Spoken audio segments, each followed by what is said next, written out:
Assalamualaikum warahmatullahi wabarakatuh. Bertemu lagi di pertemuan kedua di mata kuliah Audit Teknologi Informasi. Nah, pada pertemuan pertama kita sudah membahas tentang pengenalan audit teknologi informasi itu sendiri. Nah, pada pertemuan kedua kita akan membahas tentang pendekatan audit informasi teknologi tersebut.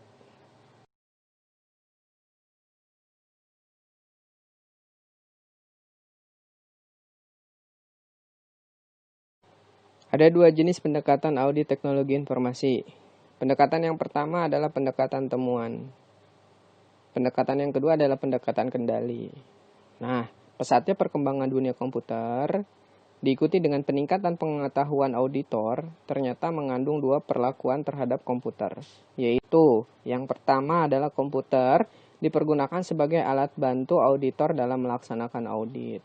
Oke, berkembangnya sistem itu auditor sudah pasti menggunakan komputer. Jadi sudah ada aplikasi untuk auditor sendiri.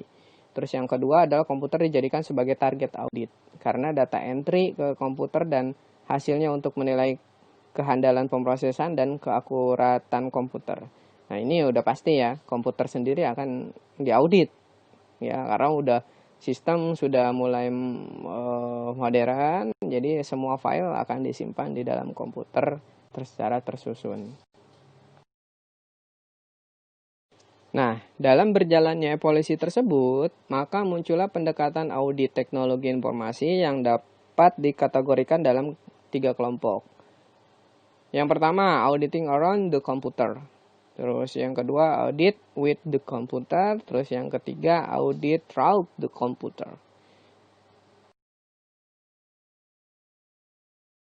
Dari kelompok pendekatan audit tersebut, ada 3 kategori strategi ketika auditing through the computer. Yaitu yang pertama adalah test data approach, terus parallel simulation, yang ketiga adalah embed audit module approach.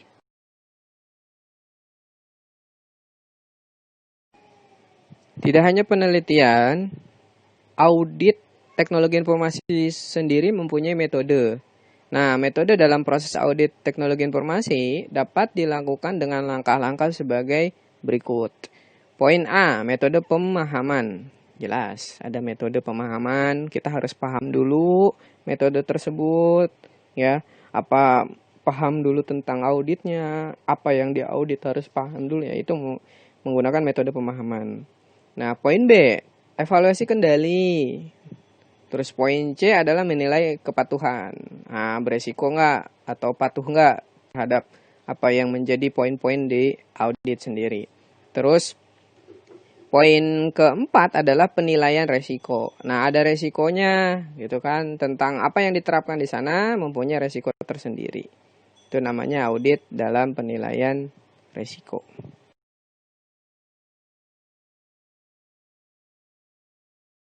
Pada metode pemahaman, nah langkah pertama adalah mendokumentasikan aktivitas yang mendasari kontrol objektif, demikian juga untuk mengidentifikasi state control atau prosedur yang berlaku. Terus poin kedua adalah melakukan wawancara dengan manajemen dan staf untuk mendapatkan pemahaman tentang pertama kebutuhan bisnis dan risikonya. Terus struktur organisasi, peran dan tanggung jawab, kebijakan, prosedur, hukum dan peraturan, control measure yang berlaku, terus laporan manajemen. Poin yang ketiga adalah mendokumentasikan proses yang berhubungan dengan sumber daya teknologi informasi itu sendiri, terutama yang dipengaruhi oleh proses review.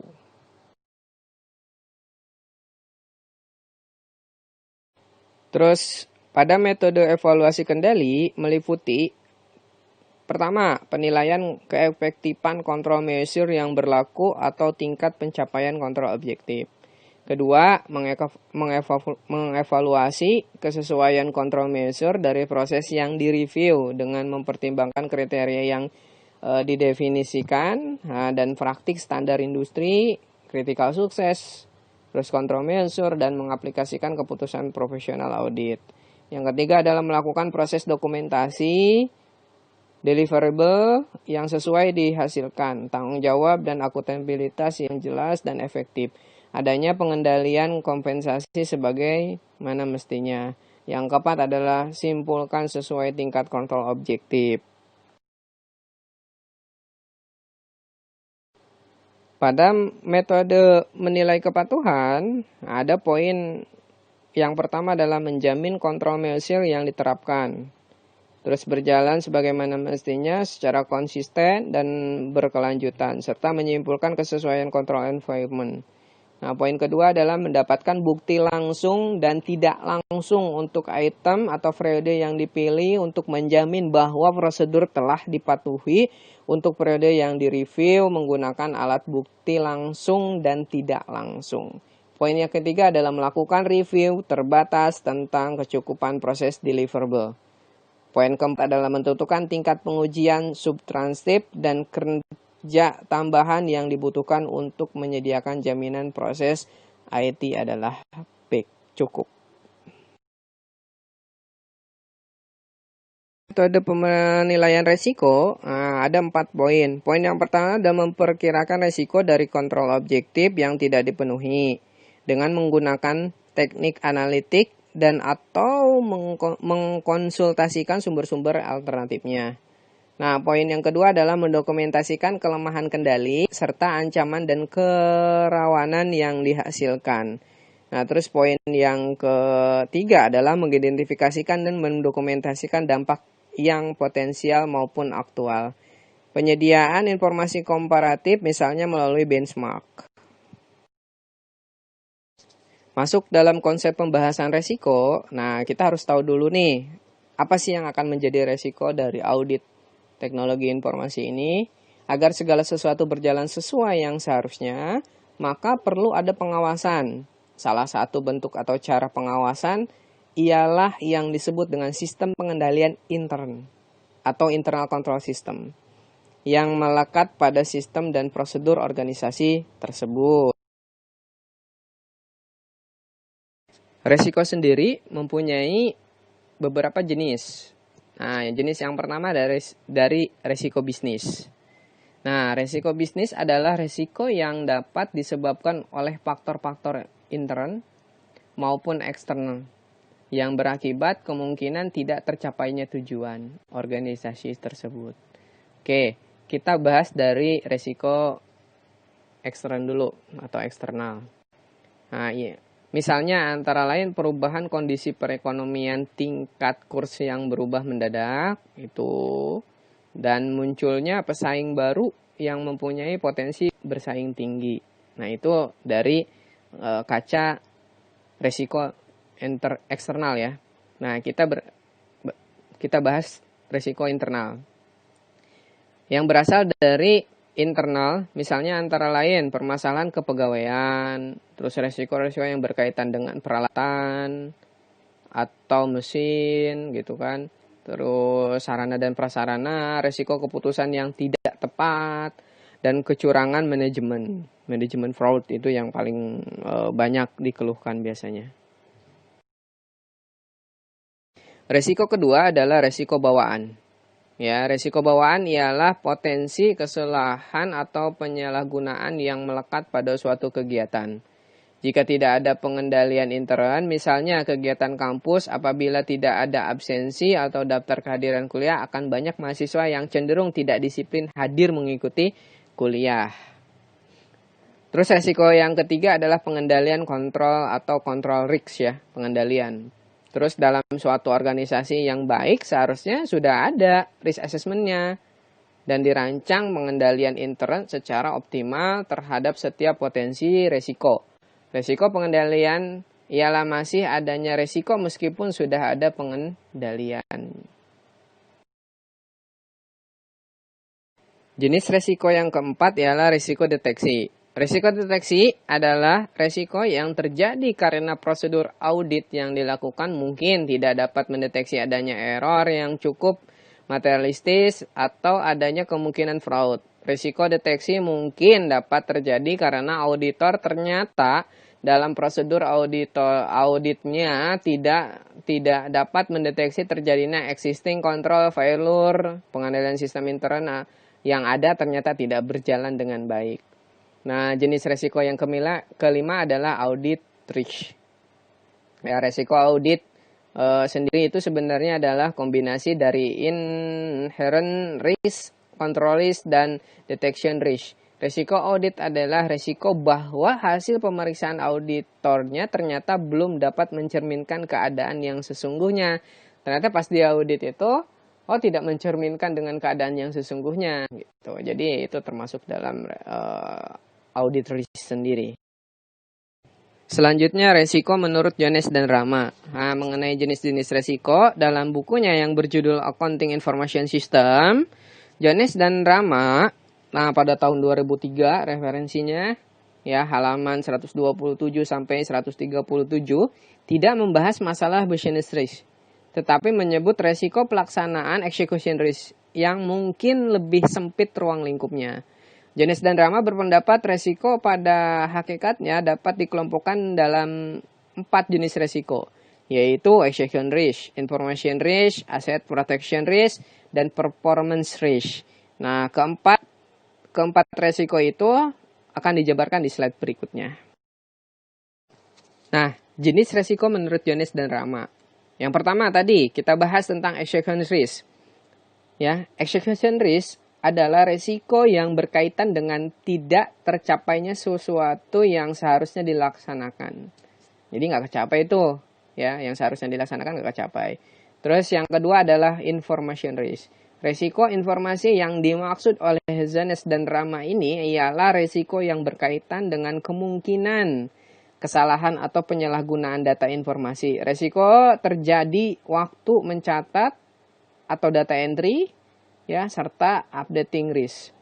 Nah, resiko yang ketiga menurut Jones dan Rama adalah asset protection risk.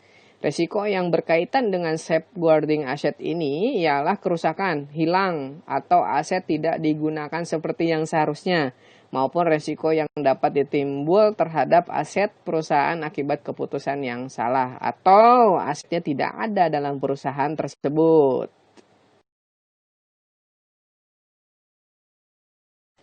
Yang keempat, resiko menurut Jones dan Rama adalah performance risk. Resiko kinerja ini berkaitan dengan kinerja pegawai atau kinerja perusahaan yang tidak dapat dilaksanakan sesuai tujuan, sesuai standar, sesuai ukuran yang ditetapkan.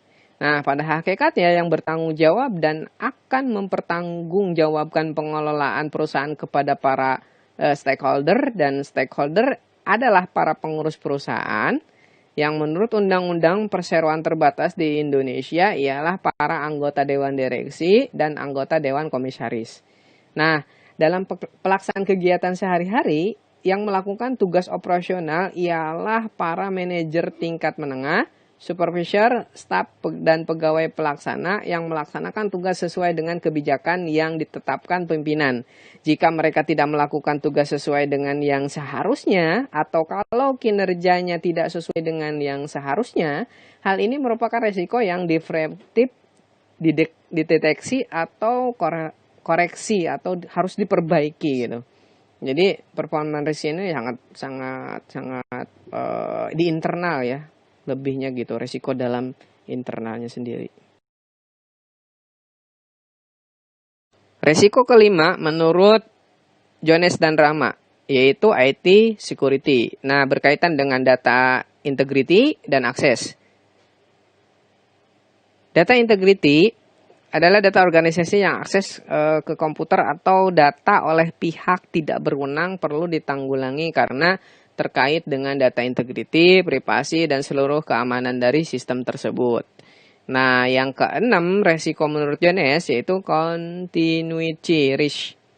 Yang berkaitan dengan ketersediaan, stabilisasi atau backup site, backup file, serta recovery pada sistem berbasis teknologi informasi. Ya, backup site adalah cadangan sistem mesin cadangan atau mungkin instalasi yang berbeda lokasinya. Sedangkan backup file ialah cadangan file pada mesin offline. Recovery ialah sistem pengembalian status terakhir bila suatu proses mengalami gangguan atau terhenti secara tidak normal.